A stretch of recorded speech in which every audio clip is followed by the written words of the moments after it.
আমাদের মাংসপেশিগুলা দলার মতো শক্ত হয়ে পাকিয়ে যায়, যাকে আমরা মাসল স্পাজম বা মাসল নট বলি। খুব চিকন আকুপাংচার সুই দিয়ে মাংসপেশিতে সরাসরি স্টিমুলেশন দিই।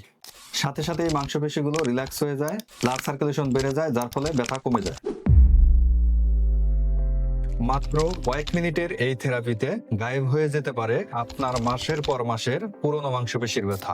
আমি উজ্জ্বল হোসেন, ফিজিওথেরাপি চিকিৎসক, সার্টিফাইড কাইরোপ্র্যাক্টর, আকুপাংচার প্র্যাকটিশনার।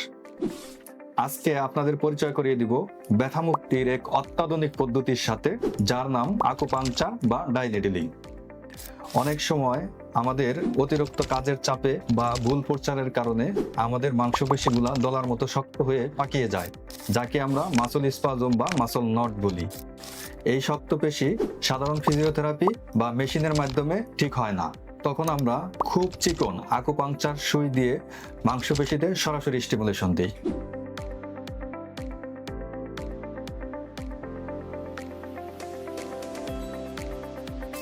সাথে সাথে এই মাংসপেশিগুলো রিল্যাক্স হয়ে যায়, ব্লাড সার্কুলেশন বেড়ে যায়, যার ফলে ব্যথা কমে যায়।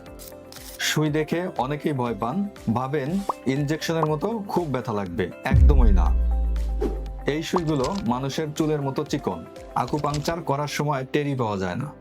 এটি শতভাগ নিরাপদ। পুরনো যে কোনো মাংসপেশির ব্যথা, যেমন ঘাড়ে ব্যথা, কাঁধে ব্যথা, পিঠে ব্যথা, কোমরের ব্যথা, হাঁটু ব্যথা, স্পোর্টস ইনজুরি, সকল ব্যথার সমাধানের জন্য দ্রুত চলে আসুন আমাদের মিরপুর 1-এর উজ্জ্বল স্পাইন কেয়ার সেন্টারে। নিচে দেওয়া নাম্বারে আজই কল করে সিরিয়াল নিয়ে নিন।